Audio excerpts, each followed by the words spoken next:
All right, so let's go to Ukraine now for their view. Tymofiy Mylovanov, the president of the Kyiv School of Economics. He is also Ukraine's former economy minister. Tymofiy, good to have you back. Thank you. So there's a lot of concern swirling now, some in public comments from European officials, some even demonstrated by this trip of John Ratcliffe to Moscow about what Russia might do next, up to and including attacking a NATO ally, but also expanding the war in Ukraine, perhaps another mobilization. What is your level of concern about an escalation coming? So today, throughout the day, there have been explosions in Kiev. Actually, I've been today to the Prime Minister's office and spoke, in fact, with his staff and himself, and they showed to me videos of drones exploding over the cabinet building. So, that's actually a clear escalation. And I also have seen some attacks during the day, which is very rare, and they have been continuing throughout the entire day. So, for Ukraine, it feels, for me personally, that there is a clear escalation. Overnight, over the last night, there have been jet drones over my house and ballistic missiles exploding all over Kiev. And if it used to be maybe every fifth day, every seventh day, now it's daily. We had a little pause when foreign officials were here in Ukraine, but it was just a break of 3 days. So, yes, I think it's escalating.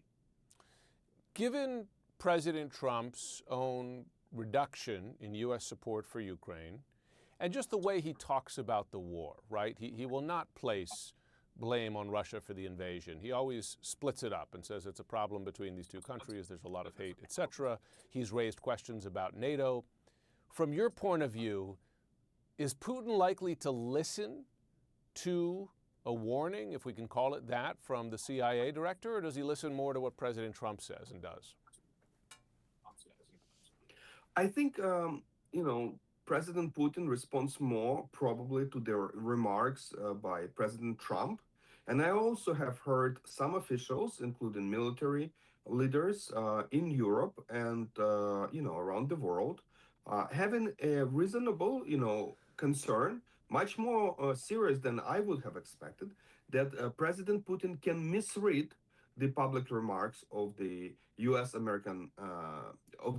presidential administration, and think of this couple of years that are remaining until the elections as an opportunity, a lifetime or century time opportunity for Russia to test NATO, because the NATO's resolve and the support from the United States could be at its lowest. Now, again, these officials and experts who I've talked to, they think they are wrong. Russia would be wrong at this.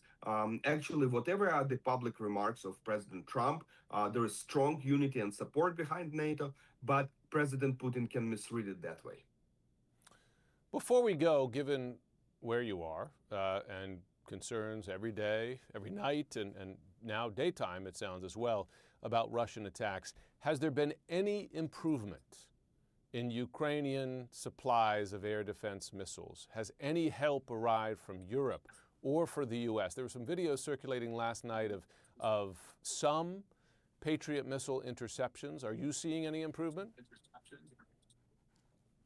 Well, I've heard Patriot interceptors last night. I cannot guarantee it is, but that's my house shook, and we now can distinguish the sound based, and it did look that Ukraine now, at least around where I am in Kiev, has interceptors. They do not fire all the time for every ballistic missile, but they at least are firing, because a couple of months ago they have been silent. So I think there is improvement. There's also domestic innovation in interceptors. I think we will be okay, but we are bracing ourselves for